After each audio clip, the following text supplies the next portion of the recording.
حضرت انس بن مالک رضی اللہ تعالیٰ عنہ فرماتے ہیں کہ میری ماں حضرت ام سلیم رضی اللہ تعالیٰ عنہ نے کچھ تبرک تیار کر کے مجھے دی۔ سرکار کی بارگاہ میں مجھے میری ماں نے فرمایا کہ رسول پاک صلی اللہ تعالیٰ علیہ وسلم کی بارگاہ میں لے جاؤ۔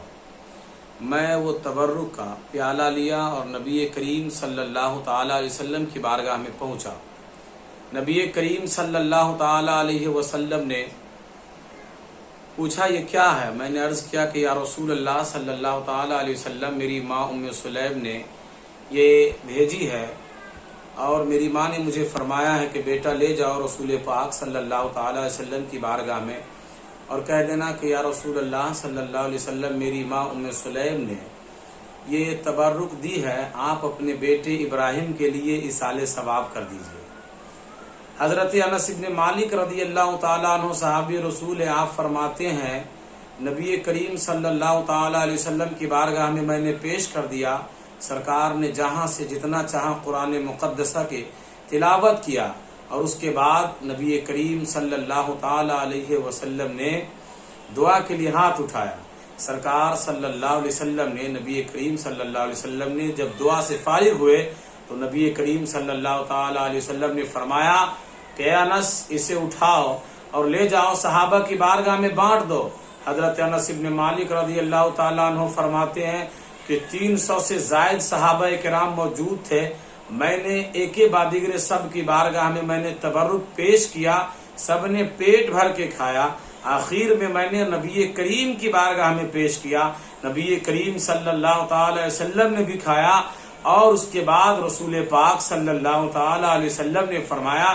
کہ بیٹا انس اسے اپنی ماں کے لیے لے جاؤ۔ صحابی رسول کا عقیدہ دیکھیں، فرماتے ہیں کہ میں ماں کی بارگاہ سے لے کر آیا تھا اس وقت زیادہ تھا یا نبی کریم کی بارگاہ سے لے کے جا رہا ہوں اب زیادہ ہے۔ یہ صحابی رسول کا عقیدہ ہے کہ جس چیز پر نبی کریم نے اپنا دست اقدس رکھ دیا ہے قیامت تک کھاؤں گا اس چیز میں کبھی کمی نہیں آ سکتی ہے۔ تو یہ صحابی رسول کا عقیدہ ہے اور الحمدللہ ہم اہل سنت سواد اعظم کو فالو کرنے والے مسلمانوں کا بھی یہی عقیدہ ہے۔ صحابی رسول کا عقیدہ یہ تھا کہ نبی کریم صلی اللہ علیہ وسلم جو چاہیں عطا کر دیں، لیکن آج کے اس دور کے صحابی کا عقیدہ تھا اور آج کے وہابیوں کا عقیدہ یہ ہے کہ معاذ اللہ نبی ہماری طرح ہے۔ تو ہمارا عقیدہ وہی عقیدہ ہے جو صحابی رسول کا عقیدہ تھا اور آج کے وہابیوں کا جو عقیدہ ہے یہ گڑبڑ عقیدہ ہے۔ آج اس کا کہنا یہ ہے کہ یہ سنی سہیل عقیدہ مسلمان جو اپنے باپ دادا کے ایصال ثواب کے لیے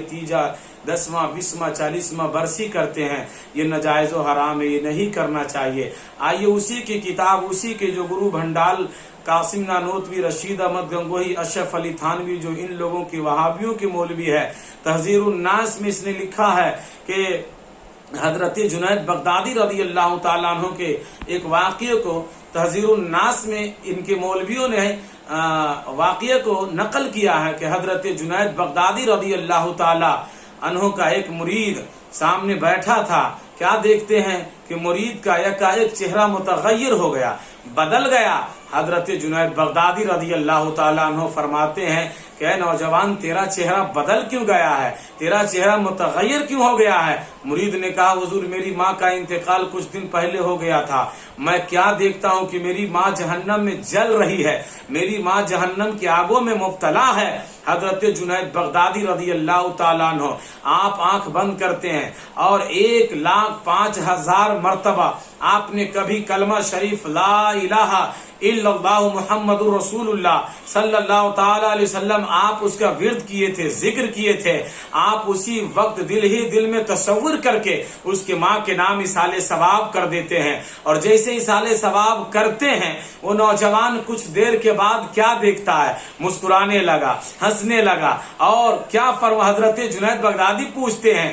اے نوجوان مسکرا کیوں رہا ہے؟ تو اس نوجوان نے کہا حضور میں دیکھتا ہوں کہ میری ماں جنت کے باغوں میں ٹہل رہی ہے۔ تو حضرت جنید بغدادی فرماتے ہیں میں نے 1,05,000 مرتبہ کبھی کلمے کا ورد کیا تھا، ذکر کیا تھا، میں نے تیری ماں کے نام میں نے صدقہ کر دیا ہے، ایصال ثواب کر دیا ہے۔ تو اللہ تبارک و تعالی نے اس کلمے کی برکت سے تیری ماں کو عذاب سے نجات دے دیا ہے اور جنت میں اعلیٰ مقام عطا فرما دیا ہے۔ تو پتہ چلا کہ ایصال ثواب ہم سنی بریلوی سواد اعظم مسلمان جو ہم کرتے ہیں یہ آج کا ایجاد کردہ نہیں ہے، یہ ناجائز و حرام نہیں فاتحہ کرنا، چادر چڑھانا، مزارات پہ جانا، ولیوں کی بارگاہ میں جانا، یہ حرام اور ناجائز اور بدعت نہیں ہے بلکہ سنت خیر الانام ہے۔ اس کے بارے میں جنگ وحد آپ دیکھ لیں، جنگ وحد کی تاریخ پڑھیں تو مکمل باتیں سمجھ میں آئے گی کہ قبر پر میرے رسول نے فاتحہ پڑھا ہے، میرے آقا نے دعا کیا اپنے چچا حضرت امیر حمزہ رضی اللہ تعالیٰ عنہ کے